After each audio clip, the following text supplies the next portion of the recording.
everyone, thanks for joining me on my channel to hear about some of, not all, some of my favorite blind buys of 2021 in the fragrance department.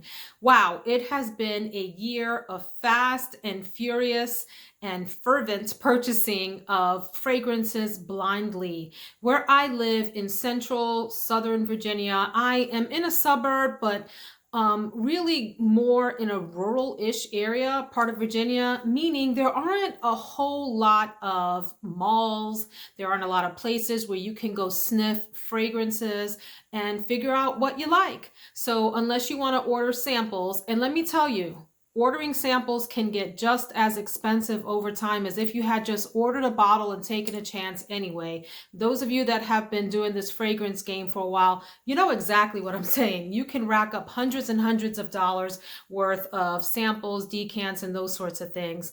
Anyway, there aren't a lot of places to sniff fragrances. And so, you end up taking chances on blind buys. And so I've done that this year. I have done most of my fragrance purchasing through blind buys. That is an easier thing for me to do because I'm a person who generally enjoys most of the fragrances that I come across. Yes, there are some I don't like. I have videos about that. But for the most part, I usually find something to love in a fragrance with some exceptions. And so I am much more comfortable blind buying than maybe the normal person. And I like the thrill of it. I enjoy the adventure of seeing what comes in the mail and what it's going to smell like and how it's going to perform. Let's jump in. I can't share all of my favorite blind buys of the year. There are very many, but I'm going to narrow this down to 12, and I'm going to challenge myself to do this in under 20 minutes. Just share something about the fragrances that I like. And I will link in the description, or rather list in the description box, some others that are also blind buys that I love, that I have talked about a lot in the past few months. And so I don't want to bore you with repeating, doing the rinse and repeat fragrance thing, but they'll be in the description box in case you're curious or you're new here. So we'll kick off the 12 with Aqua Divina from Bulgari. Purchased this from Marshall's on a whim. It was sitting there on the shelf just calling my name. I like the clamshell bottle, and I hate it because you have to sit it on its side, so it takes up a lot of space and is a little quirky, but sometimes quirky's good, right? This fragrance, I call this my poolside fragrance because it reminds me of how the air smells around a chlorinated pool. Like imagine people with sunblock, some perfume is in the air. There's maybe some fruit in the air from people, at a picnic at the poolside. Picnics at poolside? And the chlorinated air, the combination of all of that is what this smells like to me. You get citrus and salt and florals in here.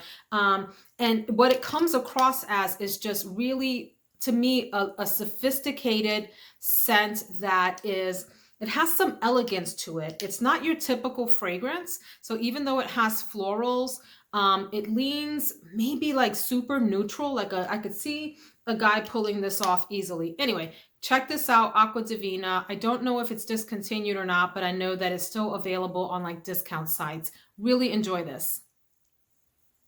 A fragrance that is associated with summer, but I do plan to wear here in the winter because you can wear whatever you want, whenever you want, is the beautiful Virgin Mint from Carolina Herrera. Guess what this smells like? Mint. Mint with a little citrus, some vetiver, and some musk as well to give it some body. It's not your typical citrus in that it doesn't dissipate super quickly. Not the longest lasting either, but a beautiful, fresh, aromatic green fragrance when you put it on, which again has this sophistication like the Aqua Divina, but in a green way. And boy, do I love these heavy bottles with these gorgeous magnetic caps on them. Really lovely.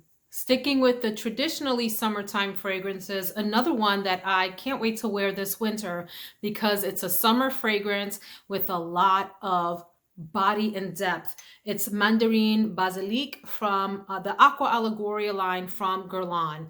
Here you get exactly as it's titled. You get a mandarin orange citrus vibe with a lot of basil. So it's herbaceous, herbally, just as much as it is citrus, and is a really, I think, unique smell. I haven't come across anything else like this in all of the fragrances that I've tried. So this gets like a unique factor of 10. It's very long lasting on me. Some people complain that it doesn't last on them. I had a lot of luck with this. It lasted me an entire workday, and it's just as much fresh as it is mysterious and complex. And I just adore this. We're going to move on to a fragrance that I wore only once. And now that I'm sniffing it again, I'm kind of mad at myself that I haven't put this more front and center in my collection. It's Girls Can Do Anything by Zadig and Voltaire. If you like pear, there's a prominent pear note in here. You also get citrus. You even get something funky like cloves. There's vanilla. There's tonka bean. So it's just as much fruity, floral as it is sweet. And what I love most about this is that this is the fragrance that reminds me the most of a fragrance I can no longer get a hold of. And I think it was called Body by Victoria's Secret, which I wore a lot back in my college days. Just this fresh, beautiful, feminine combination of like a shampoo-y and fruity and floral and sweet and all things nice and girly kind of fragrance. Love this little bottle that looks like a mini, soda bottle. Really delightful fragrance. I really need to wear this more. So sometimes at Marshall's and TJ Maxx, the shelves are bare. It's like they're completely picked over and no fun to look through. And I run out of the store as fast as possible. And then other times they're well stocked and people haven't figured out what's there yet. And I was really happy in one of those well stocked trips to get a hold of Black Iris from Shanghai Tang. Look at this bottle. Heavy and gorgeous. This is a fragrance that I call a chameleon because it starts off one way and then changes. It starts off super fresh with this tea and lemon and citrus, these citrus notes that are fresh and bright and compelling, and then it dries down into this tuberose fragrance, and then it transforms again into this iris and vanilla, a black iris and vanilla scent. Fairly complex, has even like, I'm gonna make this up, but this is what I get out of it, like a rice accord in it, little hint of rice as it dries down. Dry rice, the powder that's on rice, you know what I'm talking about, that little like talc or whatever. It's not talc. Open a bag of rice that has the little coating on it, what that smells like. You get a little bit of that and the iris in the dry down. This is beautiful. The way that this opens, this is one of those, it had me at hello kind of openings because the opening is just so bright and fresh and beautiful. And it still is nice in the dry down, but the opening is like magnificent. Anyway, a surprise, blind buy, and loved what I Next smelled. Is a really controversial one. I call this my Mad Max Beyond Thunderdome fragrance because of how it looks. Check it out. This is called Womanity from Mugler, and it has this ring top that covers the atomizer. The metal on this is supposed to represent women, all kinds of women, like the combination of all women or something like that.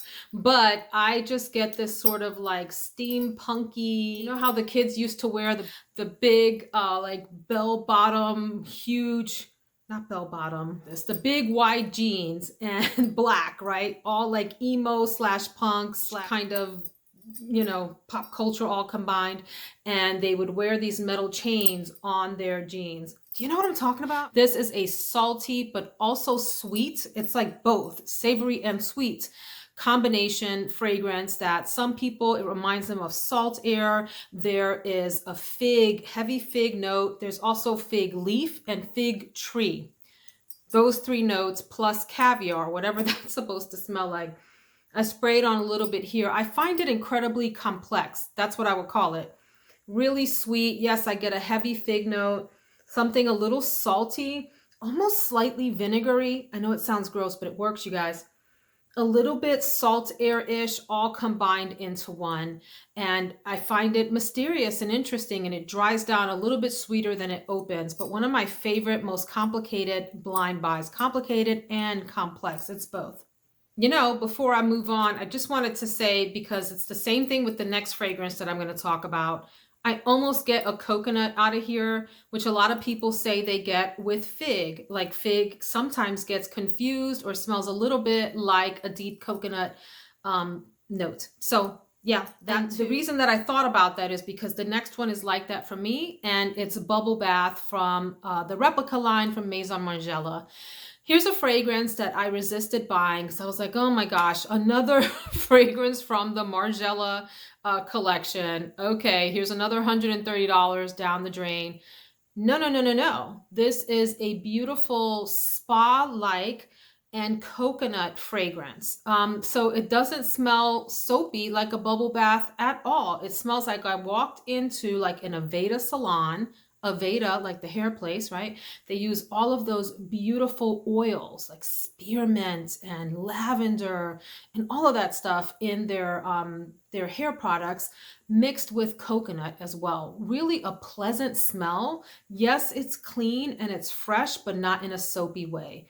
Gorgeous blind buy, and one that I enjoy in the summer, and I think I'll be wearing it here in the winter as well. Next we come to Scents of Wood, the house. Everything I've tried from Scents of Wood has been fabulous, with the exception of one that I wasn't as crazy about, orange and chestnut. It's nice, but I wouldn't go out of my way to purchase a full bottle. Everything else from the house I have just adored, especially this next one, and it's Cedar in Acacia. Yeah, so it's masculine. It's a masculine scent, but I like it. It's this aromatic, to me, a little bit green scent. Now on Fragrantica, this will tell you that this has cinnamon and warm. It's considered a warm and spicy fragrance. I don't get warm and spicy out of here, so I'm not sure why it's classified that way.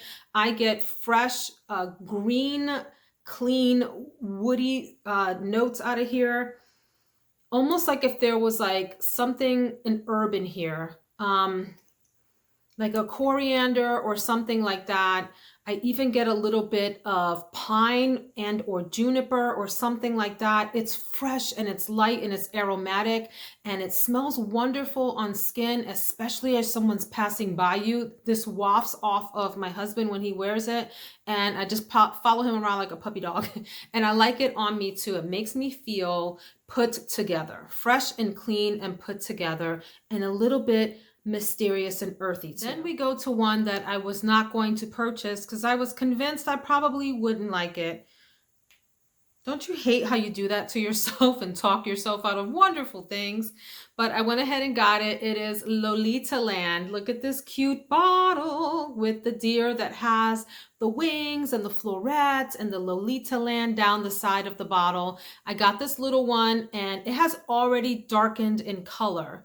This to me is like a spun sugar cotton candy, really, to me, light. Other people think it's really strong. I find it light to my nose, light and airy and not super heavy or overwhelming.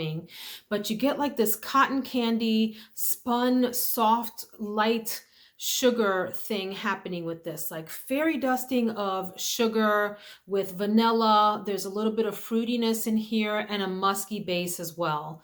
And I just adore this. What can I say? It's a sugar, vanilla, slightly fruity, girly fragrance. Really delightful. We'll go then to a fragrance that I was introduced to by Joss at Joss's Fragrance Mixology, a friend of mine here. Toy Boy from Moschino. Yeah, I didn't want to purchase any of these bottles because I really do not like these ridiculous bear designs. Sorry to anybody who likes them, but who cares? The fragrance smells wonderful. This does lean masculine. It does have some rose that gives it some femininity, but for the most part, this is like a musky, rosy vetiver fragrance with some spices. I think there's some clove in here and some other kitchen spices like nutmeg, and it's woody. I find it to be complex and interesting and different, so that when I put this on, I feel a little bit mysterious, in the same way that the fragrance Cannabis Santal from Fresh makes me feel, if you've heard me talk about that one. I think this is a winner for someone who doesn't mind a fragrance that's a little bit more daring than your normal floral, sweet, girly fragrance. Then we go to a fragrance that I researched and researched and researched. It was between this and Intense Cafe, and this one won, and it's Deluxe from Tiziana Terenzi. I don't like to use the expression it smells rich or it smells expensive. And, I break that down in other videos, how I feel about that terminology. But if anything does smell rich and expensive, it's this. This is a very opulent, luxurious smelling fragrance. It's deep and has some sexiness to it. It's super well-rounded, right? Doesn't have any sharpness to it. It's soft all around the edges with this super meaty, delicious middle of coffee, of rose, of other soft florals, of something sweet. There's vanilla in here. I think there's some musk in here as well. And you just feel like $1,000,000 wearing this fragrance. Love this. Husband loves this on me too, and he likes it on himself, which is interesting. Coffee, rose, lovely white florals. Just, yeah, I need this in my life. The last one on my list, and remember, there are other recommendations down in the description box that I just didn't want to bore you with and talk about because I've featured them, is Oud Lemon Mint from Mancera. This does lean very masculine. So for those of you that are a bit more adventurous, this is an aromatic, masculine, like leathery fragrance. There's lemon, there's almond, there is vetiver in here. There's obviously Oud Lemon Mint. And I just find it really smooth. So actually, let me take that back. Yes, it's masculine, but it just leans slightly into the masculine direction. It's not all the way there like some of the fragrances marketed exclusively toward men. I think women can pull this off just fine. Love this beautiful gradation. Yeah, this thing on the bottle, this ombre effect. Beautiful. Love this and lasts a long time on me. So what did you think of these selections for my favorite blind buys of 2021? What was your favorite blind buy? Let us know down in the comments. Spread the happiness, spread the fragrance fun. Let us all take part in your joy. Take care, friends.